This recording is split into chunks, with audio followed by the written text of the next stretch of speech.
नमस्कार शिक्षक बंधू आणि भगिनींनो, रुपाली चव्हाण एज्युकेशनल व्हिडिओ या माझ्या चॅनलमध्ये आपणा सर्वांचं स्वागत आहे। आपण बघत आहोत महा टीईटी त्यामध्ये संभाव्य असणारे प्रश्न।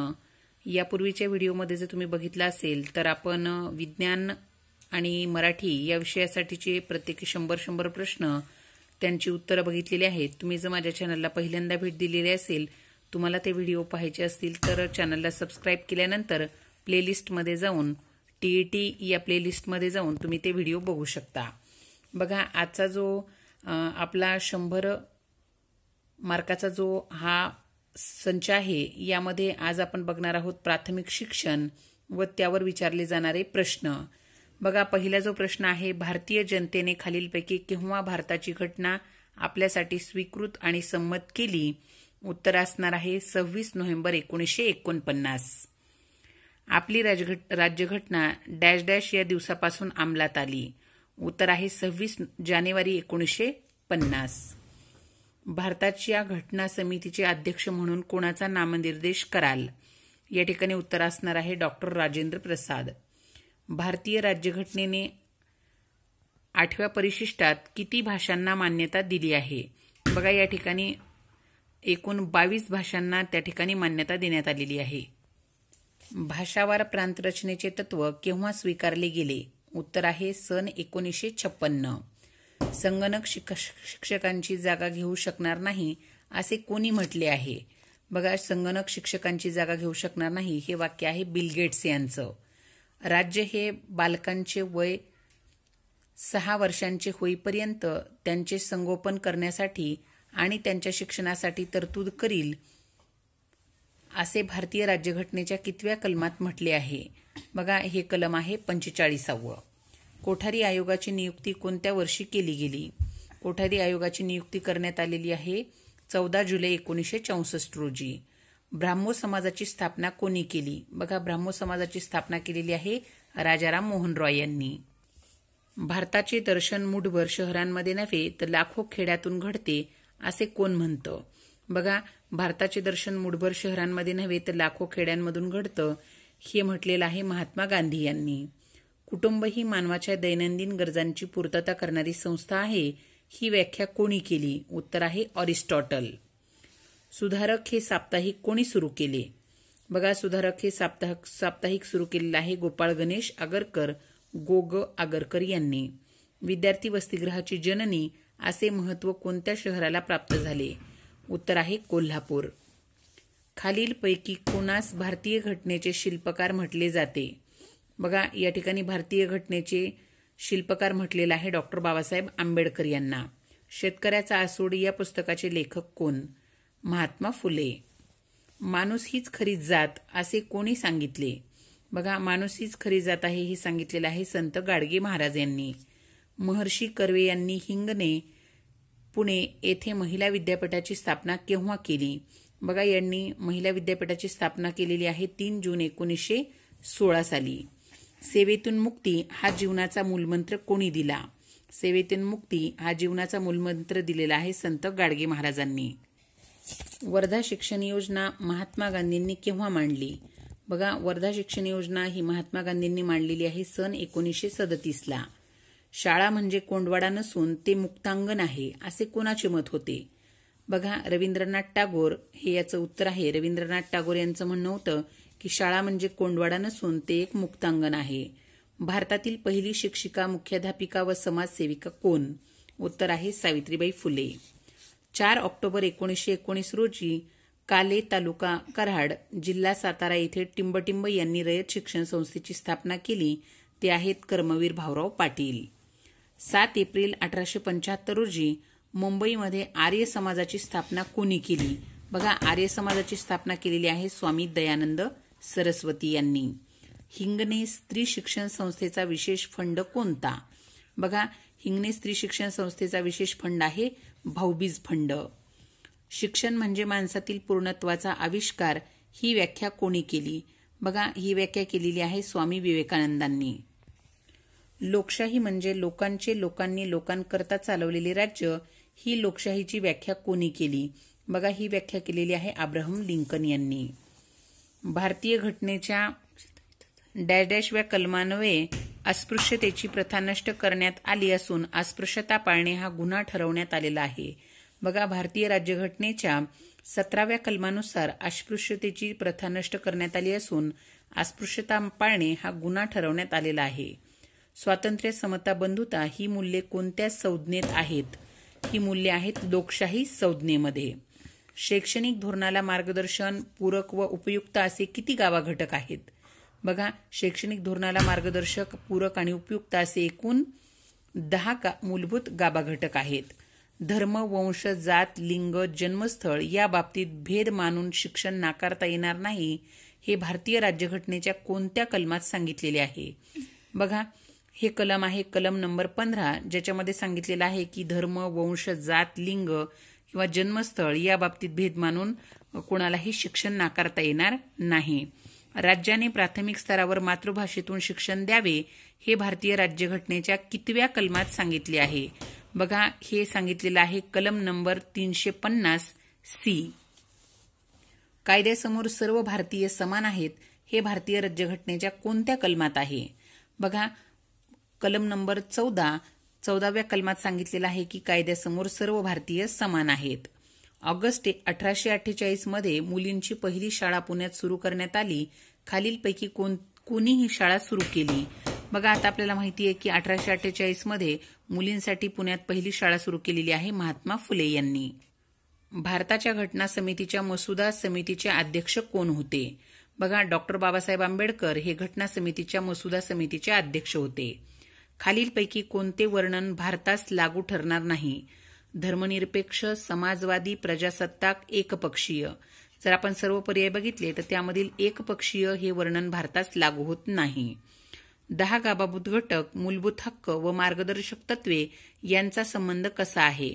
बघा, यांचा संबंध हा परस्पर पूरक आहे. 6 ते 14 वयोगटातील विद्यार्थ्यांना मोफत व सक्तीचे शिक्षण हे कोणत्या शिक्षण स्तरावरील उद्दिष्ट आहे?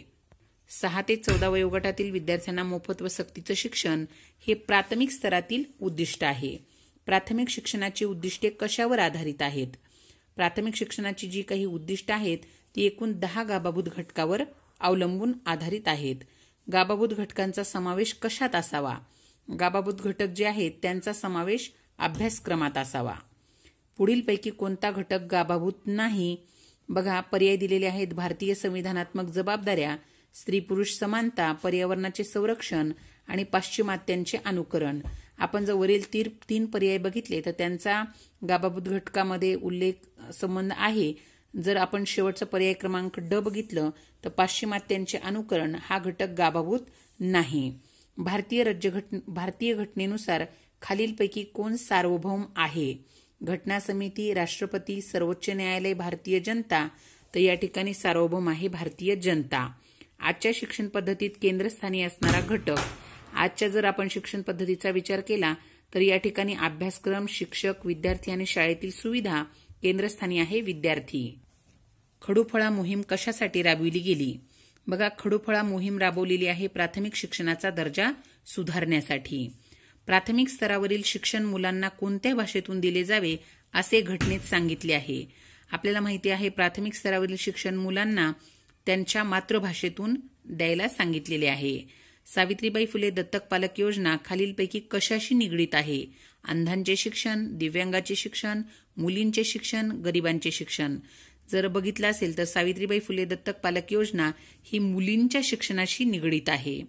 आपली स्वतःची भाषा, लिपी, संस्कृती जतन करण्याचा अधिकार घटनेतील कोणत्या कलमान्वये भारतीय नागरिकास बहाल करण्यात आला आहे? बघा, आता स्वतःची भाषा, लिपी, संस्कृती जतन करण्याचा अधिकार हा कलम नंबर 29 यानुसार नागरिकांना बहाल करण्यात आलेला आहे. धार्मिक व भाषिक अल्पसंख्याकांना स्वतःच्या शिक्षण संस्था स्थापन करून चालवण्याचा हक्क आहे घटनेच्या कितव्या कलमानुसार सांगितलेला आहे? बघा, जर तुम्ही बघितलं तर या ठिकाणी 30व्या कलमानुसार धार्मिक व भाषिक अल्पसंख्याकांना स्वतःच्या शिक्षण संस्था स्थापन करून त्या चालवण्याचा हक्क आहे. जनगण मन हे गीत राष्ट्रगीत म्हणून केव्हापासून स्वीकारण्यात आलं? बघा, 24 जानेवारी 1950 पासून जनगण मन हे गीत राष्ट्रगीत म्हणून स्वीकारण्यात आलेलं आहे. महात्मा फुले शिक्षण हमी योजना सुरू करण्याचा शासन निर्णय केव्हा घेतला गेला? बघा आता 13 ऑक्टोबर 2000 या साली महात्मा फुले शिक्षण हमी योजना सुरू करण्याचा शासन निर्णय घेतला गेला. सर्व शिक्षा अभियान मोहीम केव्हा सुरू करण्यात आली? सर्व शिक्षा अभियान मोहीम ही सन 2001 सुरू करण्यात आली. अशोक स्तंभावरील 4 सिंह हे भारताचे राष्ट्रीय चिन्ह कोठे आहे? बघा आता अशोक स्तंभावरील 4 सिंह हे राष्ट्रीय चिन्ह सारनाथ या ठिकाणी आहे. अशोक स्तंभावरील 4 सिंह हे भारताचे राष्ट्रीय चिन्ह म्हणून केव्हा स्वीकारण्यात आलं? 26 जानेवारी 1950 या ठिकाणी अशोक स्तंभावरील 4 सिंह हे भारताचे राष्ट्रीय चिन्ह म्हणून स्वीकारण्यात आलेलं आहे.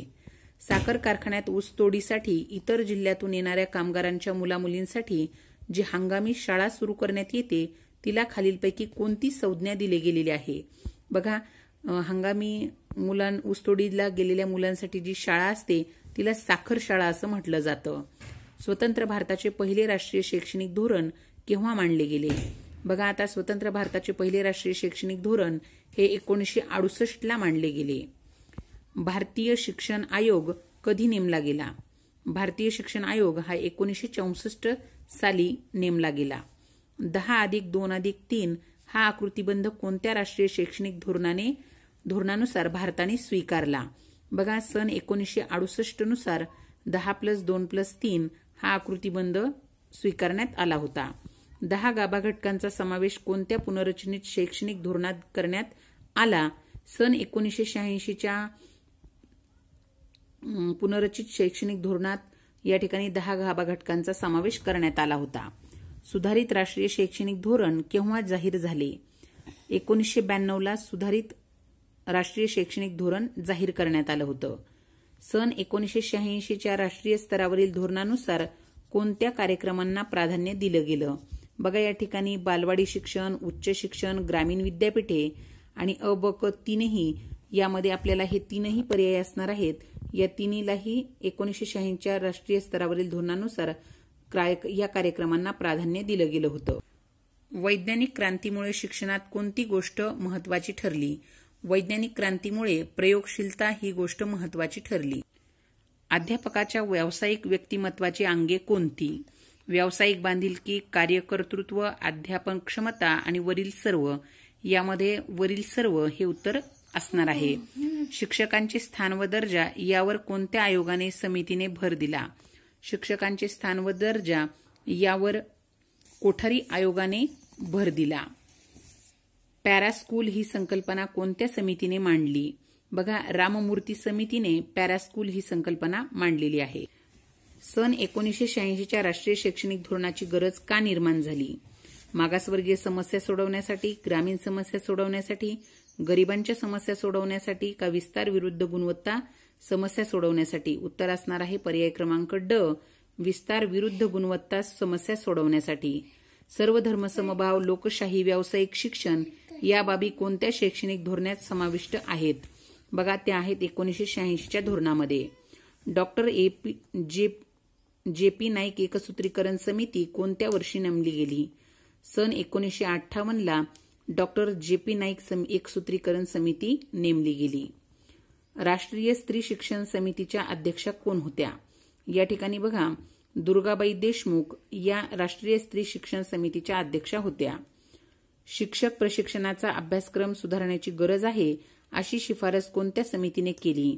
बघा या ठिकाणी भावनिक एकात्मता समिती या समितीने शिक्षक प्रशिक्षणाचा अभ्यासक्रम सुधारण्याची गरज आहे अशी शिफारस केली. स्त्रियांना शिक्षणात प्राधान्य मिळावे ही शिफारस करणारी समिती कोणती? बघा राष्ट्रीय स्त्री शिक्षण समितीनं स्त्रियांना शिक्षणात प्राधान्य मिळावे अशी शिफारस केली. शिक्षक प्रशिक्षण समितीची स्थापना केव्हा करण्यात आली? सन 1965 शिक्षक शिक्षण समितीची स्थापना करण्यात आली. स्थानिक शाळा समितीचे पदसिद्ध अध्यक्ष कोण असतात? या ठिकाणी बघा स्थानिक शाळा समितीचे पदसिद्ध अध्यक्ष हे सरपंच असतात. सावित्रीबाई फुले दत्तक पालक योजना कोणी सुरू केली? केंद्र व राज्य शासन यांनी काय केलेलं आहे? सावित्रीबाई फुले दत्तक पालक योजना सुरू केलेली आहे. प्राथमिक शिक्षण सार्वत्रिकीकरणाचे 3 पैलू कोणते? पटनोंदणी उपस्थिती गुणवत्ता, पटनोंदणी पैसा गुणवत्ता, पटनोंदणी, गुणपत्रक, उपस्थिती, गुणपत्रक, पैसा, गुणवत्ता यामध्ये बघा प्राथमिक शिक्षण सार्वत्रिकीकरणाचे 3 पैलू आहेत: पटनोंदणी, उपस्थिती आणि गुणवत्ता. केंद्रीय शिक्षण मंडळाने सन -- मध्ये भावनिक एकात्मता समितीची नियुक्ती केली. बघा या ठिकाणी 1961 हे उत्तर असणार आहे. शिक्षण संचालनालयात एक स्वतंत्र स्त्री शिक्षण विभागाची शिफारस कोणी केली? शिक्षण संचालनालयात स्वतंत्र स्त्री शिक्षण विभागाची शिफारस शालेय शिक्षण सुधार समितीने केली होती. प्राध्यापक राम मेघे यांच्या अध्यक्षतेखाली महाराष्ट्र प्राथमिक शिक्षण आयोगाची स्थापना केव्हा करण्यात आली? सन 1990. प्राथमिक शिक्षणाचे सार्वत्रिकीकरण या संकल्पनेत खालीलपैकी कोणती बाब अभिप्रेत आहे? बघा 6 ते 14 वयोगटातील मुलांना शाळेत आणणे, 14 वर्षापर्यंत सर्व मुलांना शाळेत टिकवणे, सर्वांना दर्जेदार शिक्षण देणे आणि ड आहे अ ब क मधील 3ही बाबी. या ठिकाणी उत्तर असणार आहे पर्याय क्रमांक ड. बालहक्क कराराला भारताने औपचारिक मान्यता केव्हा दिली? बालहक्क कराराला भारताने औपचारिक मान्यता सन 1992 मध्ये दिलेली आहे. विद्यार्थ्यांवरील शैक्षणिक भार कमी करण्याकरता उपाय सुचवण्यासाठी नेमलेली समिती म्हणून 1993 मध्ये नेमण्यात आलेल्या टिंबटिंब या समितीचे वर्णन करता येईल. बघा ती आहे यशपाल समिती. राममूर्ती आयोग कोणत्या वर्षी स्थापन करण्यात आला? राममूर्ती आयोग हा सन 1990 स्थापन करण्यात आलेला आहे. बालकाला शिक्षणाचा हक्क सर्वप्रथम कोणत्या परिषदेने दिला? बघा जागतिक बाल हक्क परिषद या परिषदेने बालकाला शिक्षणाचा हक्क सर्वप्रथम दिलेला आहे.